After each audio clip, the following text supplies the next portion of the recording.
Did you ever wonder how arrays and data structures came into picture? Well, let's suppose a class consists of 10 students and the class has to publish their results after the exams. So if you had declared odd 10 variables individually for each student, it would be challenging to manipulate and maintain the data. Now let's say if more students were to join, it would become more difficult to declare all the variables and keep track of them. Now to overcome this problem, arrays came into picture. Arrays are powerful and versatile tool in computer programming and are essential for managing collections of data in an efficient and structured way. On that note, hey everyone, welcome to SimpliCode's YouTube channel. I hope you guys are doing good and staying safe.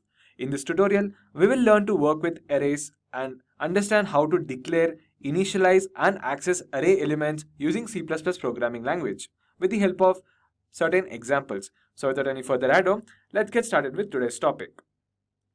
Firstly, let us discuss the agenda for today's session. We'll start this tutorial with a quick introduction to what is an array and then understand how to declare an array, and next we'll understand how to initialize an array, and once we get familiar with the basics of arrays, we will then go to the next part where we'll understand how to access array elements, and finally we'll discuss various types of arrays with an execution in Visual Studio Code. I hope I made myself clear with the agenda part, so let's just move ahead and start with today's topic. So, what is an array? Now, array can be defined as a group or collection of similar kinds of elements or data items that are stored together in a continuous memory spaces.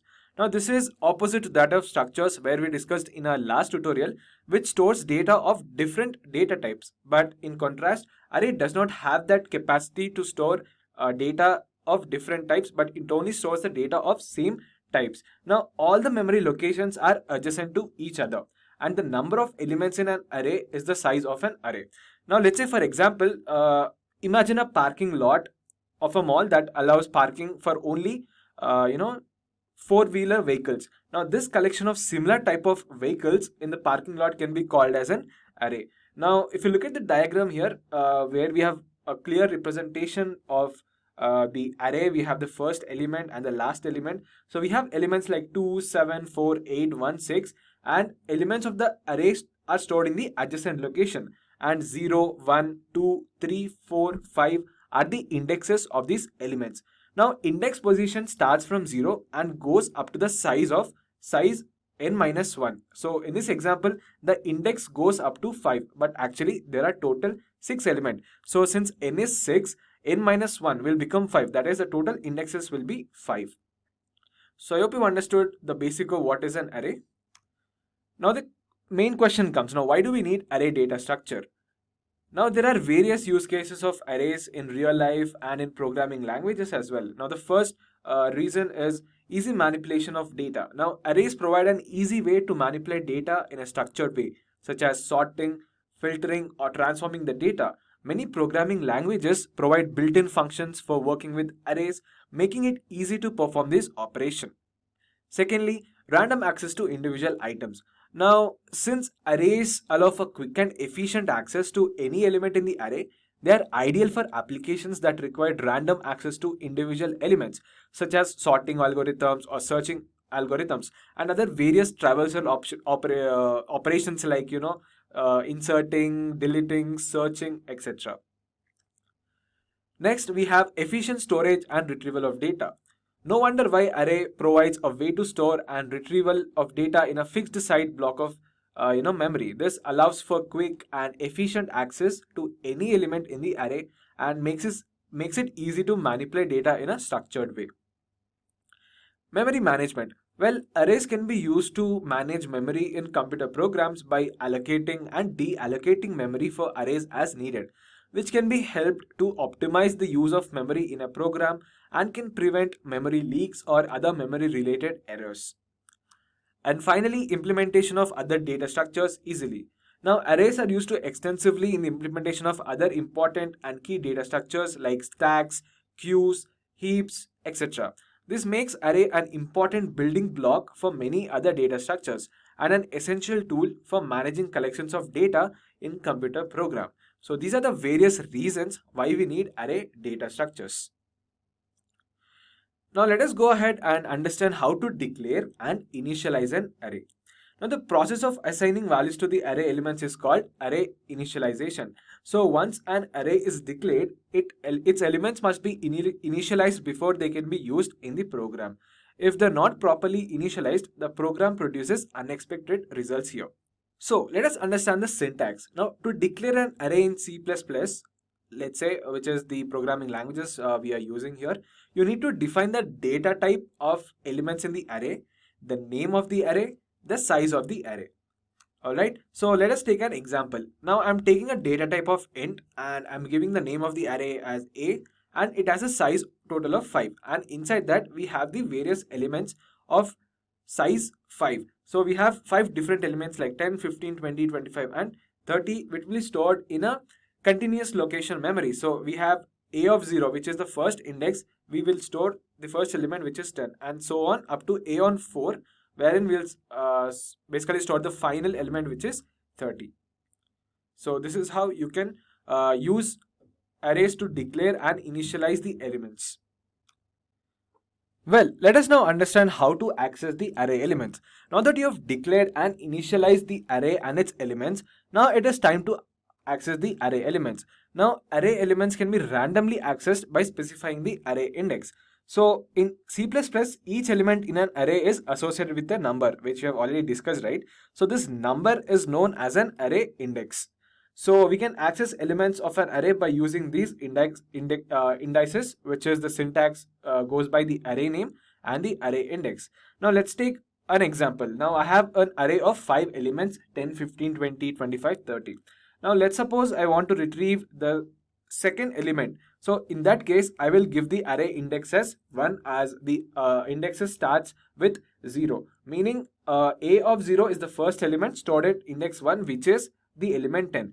Now I want the second element, which is A of 1, right? Meaning A of 1 is the second element stored in the index 1. And similarly for the other indexes like A of 0, A of 4, or A of 2, or A of 3.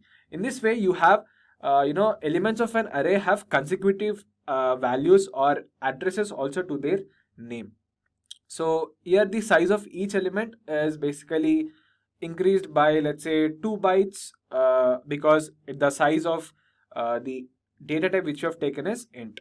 Sorry, by 4 bytes. Now the size of int is 4 bytes, so it will each size of the element is increased by 4 each and every time.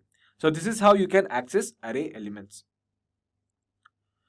Well, let us now move ahead and discuss the various types of arrays that are used.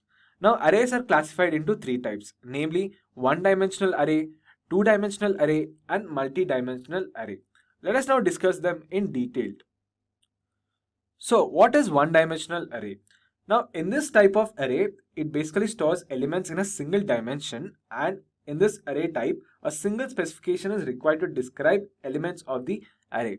Now the elements of one-dimensional array are stored in the consecutive memory locations. Now we have, let's say, an array of 3 elements, which is A of 1, A of 2, A of 3, and has address 2000, 2001 and 2002.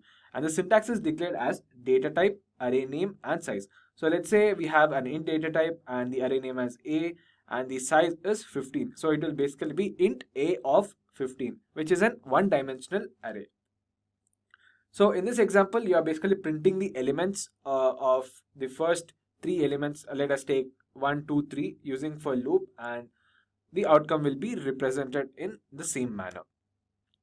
Now, what is two-dimensional array? Now, in this type of array, 2 indexes describe each element.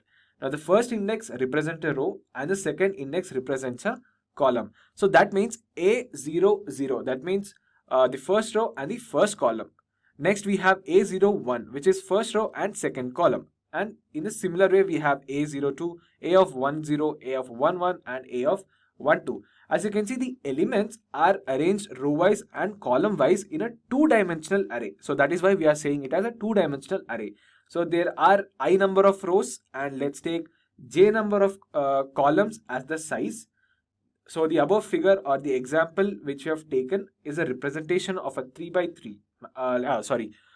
2 by 3 by 2 matrix, okay, which is 3 rows and 2 by 3 matrix. Sorry guys, it's 2 rows and 3 columns, which means there are 2 rows and 3 columns. So let's take an example here. I have taken a data type of int, next array name as a, the first index as 2, which is the row size, and then I'm specifying the column size as 3. So let us now move ahead and discuss what is three-dimensional array. Three-dimensional array, or in other words, it is known as multi-dimensional array. Now the simplest example of a multi-dimensional array is a 2D array. Now a two-dimensional array also falls under the category of a multi-dimensional array, but we have a three-dimensional, that is, it accepts three subscripts, that is, it represents the block size, the row size, and the column size as well. So let's take the data type as int and array name I'm taking as a, the I size as 2, j as 3, and k as 4. So you can think of a cube which has three different dimensions. In a similar way, we are representing array in a similar fashion with the help of the block size, the row size, and column size. So I hope you understood the various different types of arrays that we use in data structures. I hope I made myself clear with this. So let us now jump into Windows Visual Studio Code and execute some programs related to arrays. So as you can see, Visual Studio Code has started. Now it's hard to discuss all the various types of problems on arrays. Now we know there are a lot of different types of programs that are associated with array problems. So it's difficult to discuss each and every one of them. So we'll be just covering the basic array programs and see how it exactly works. But if you want a separate video on like the top 10 array programs as in data structures, or like top 20 programs, make sure to let us know your opinion in the comment section below, and we will try to make another video for you guys. So let us now just quickly go through some programs. So the first program is wherein we'll basically create an array of elements, and then we'll calculate the sum and product of the array elements. All right, I hope you've understood the question. So let's just quickly include the header files, which is include iostream, and then using namespace std, and open the main section, int main, and then we have to initialize the variables here. So I'm taking int, and let's say the array name is arr, and I'm giving the size for it as 10. So you can give it as per your choice, guys. So it's up to your wish. And then I am taking another variable which is n, which will take the size of the array. All right, and then we will take another variable which is I, which is used to index all the array elements. And then I am taking another variable to calculate the sum, and I'm setting the value it as 0.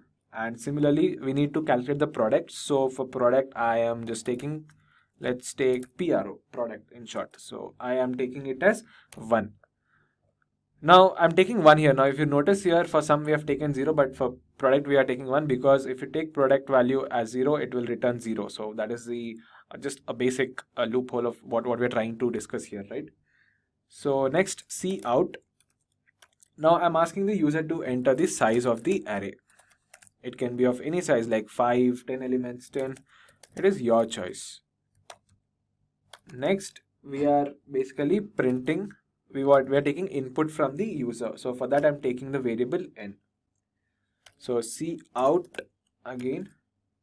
I'm again asking the user to print the elements. Sorry, enter the elements. Okay, enter the elements of the let's say array of the array.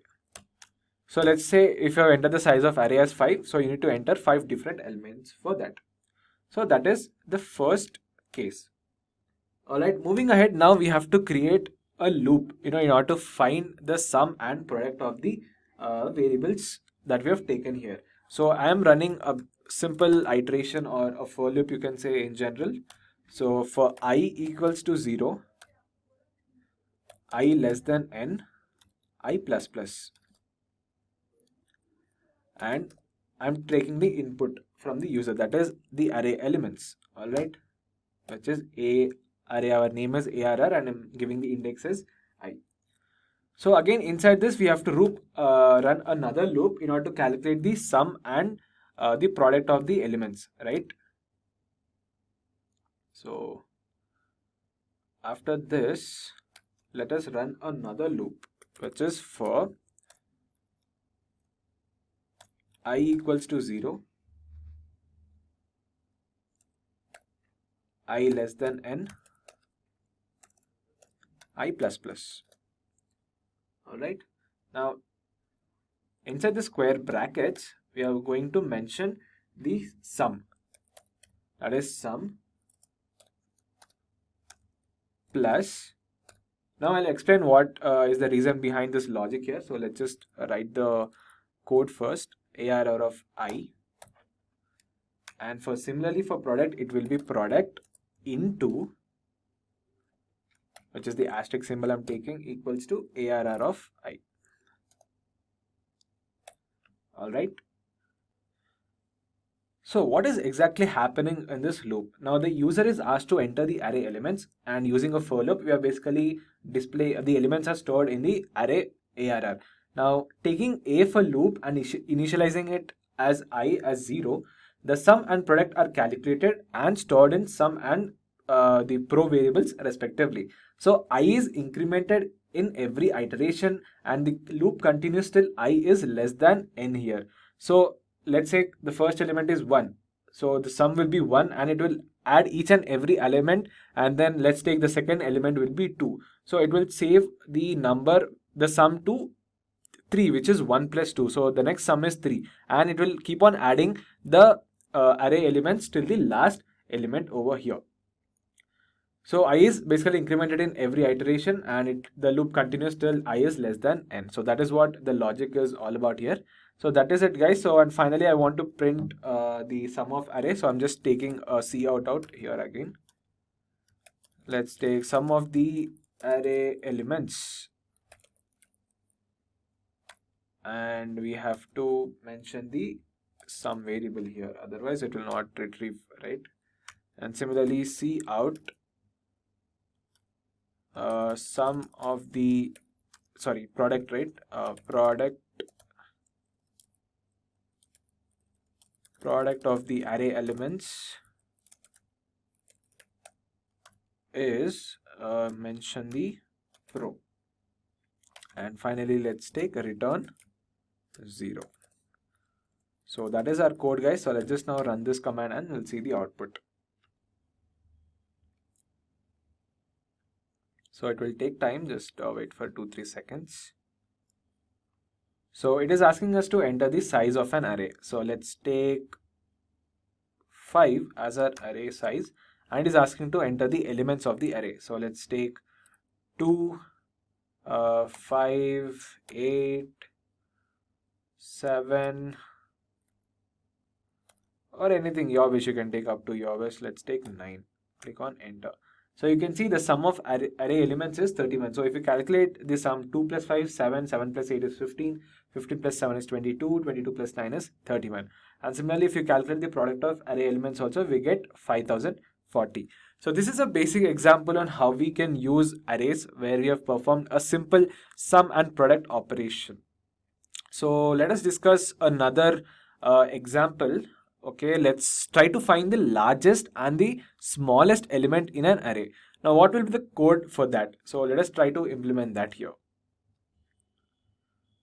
So let's just clear this and let us try to implement the second program wherein we will try to find the largest and the smallest element in the array, elements, right? So the code for that would be like declare an int variable, which is int of array of size. Let's take again 10. You can take up to any size. It is up to your wish. And then I'm taking n to input the size of the array, comma. Next I'm taking I for loop operation and index. And then I'm taking two variables, maximum and minimum. That is to find the largest and the smallest element in the array.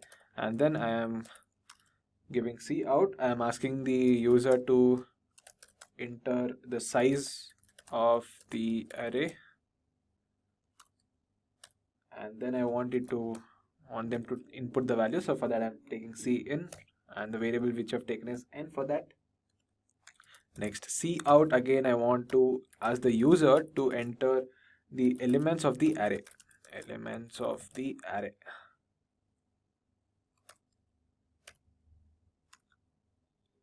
Alright, now let us now run a for loop here. Now the value of at index 0 of ARR is assigned to the variable max.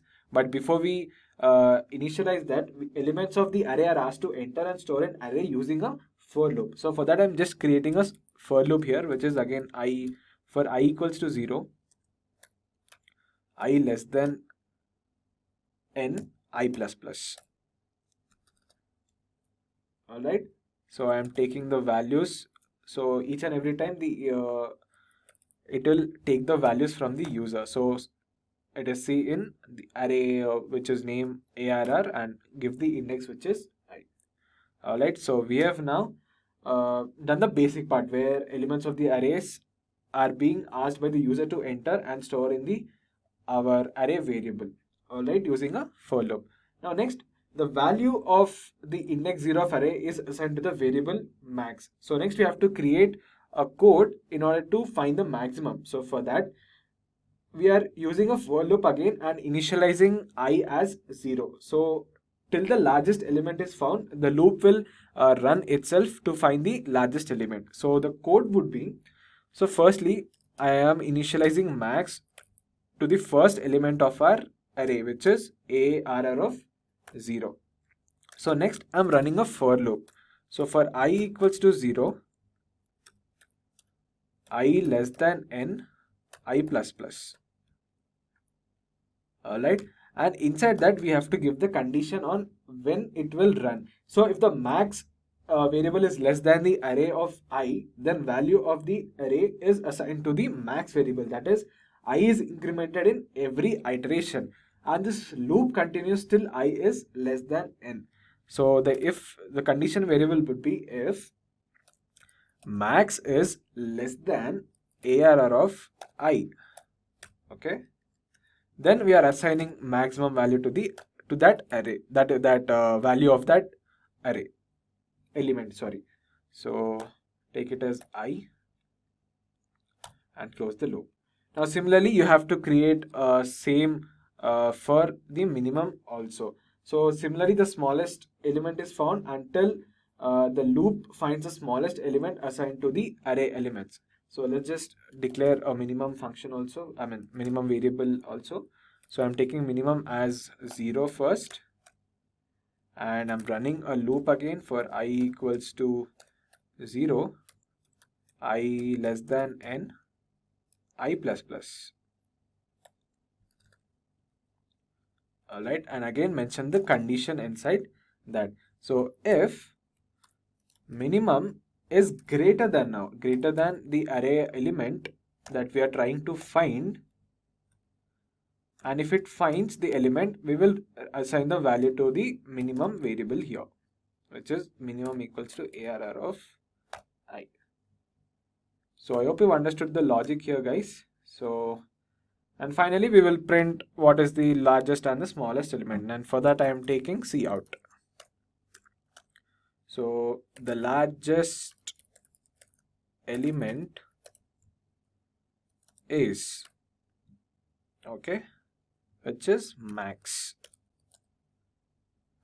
and similarly C out, the smallest element is, mention the min variable that we have taken,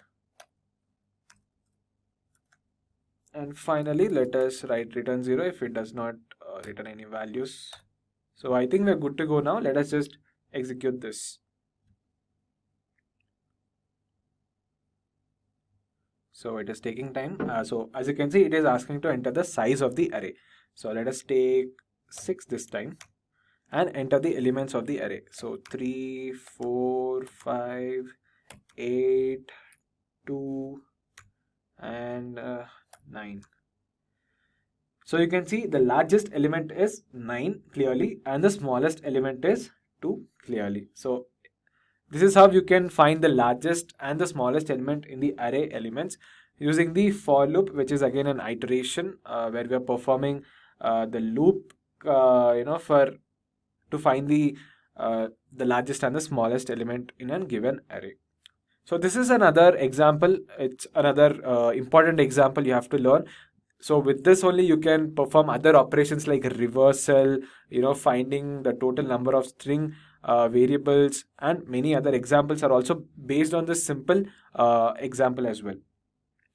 So I think we have discussed the basics of the array examples. So let's just understand how a 2D dimensional array works. So for that also we'll take example and see how it works.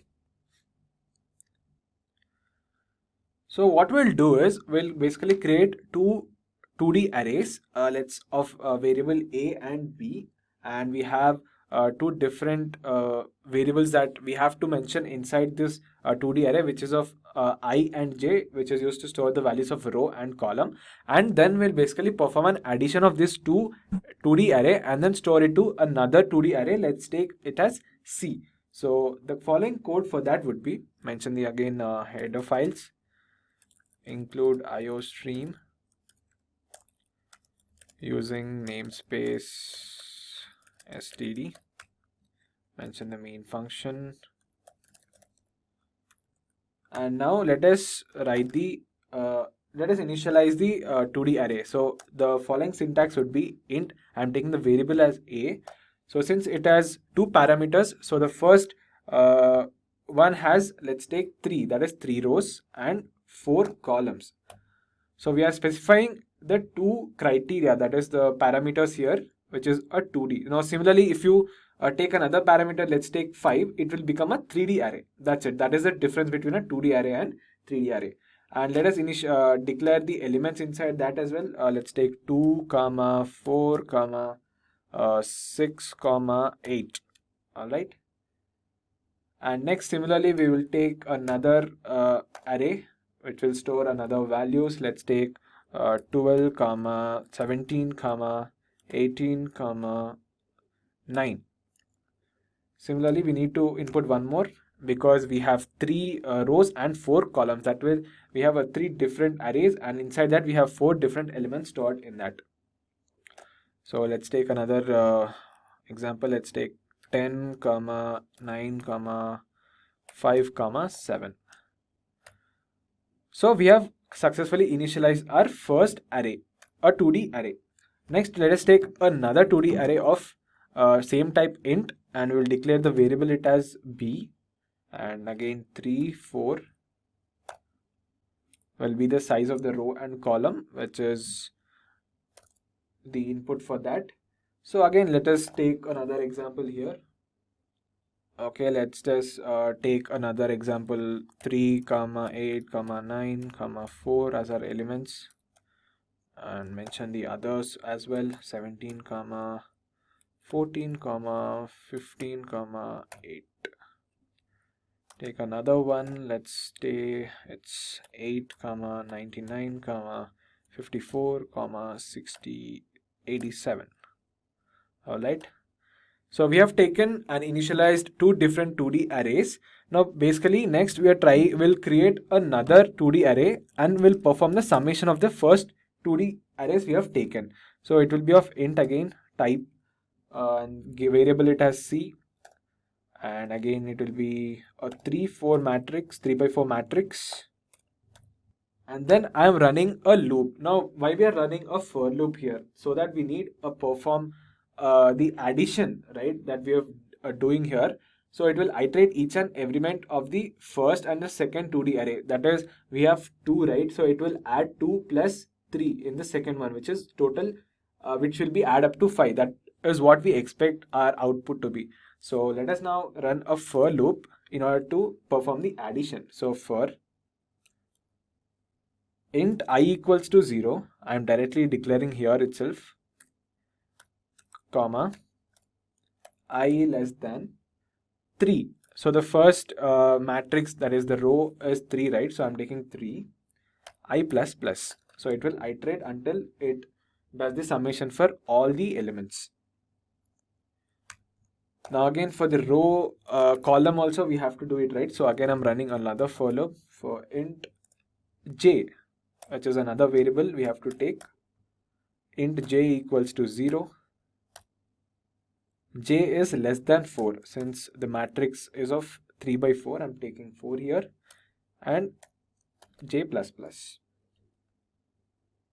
And finally, we will perform the addition operation. So variable is c of I comma j, I and j is equals to a of ij plus b of ij, which is the another matrix or the 2D matrix we have taken here, plus b of I, sorry, capital B of I comma j. Alright, so we are just basically adding the two arrays, the two 2D dimensional arrays, which we are storing into another 2D array, which is of c of ij. So I'm printing the values here. So for that I'm using c out and c of ij is what we need to retrieve, right? So I'm taking c of ij. And let us take slash t so that we will have a horizontal output for each and every element. Sorry, c of ij slash t. All right. So I think we are good to go now. Let us execute the statement and we'll see the output.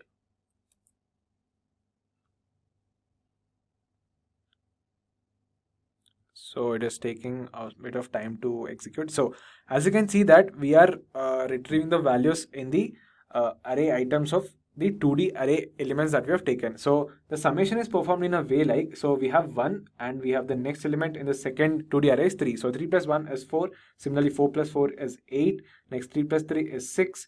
2 plus 1 is 3.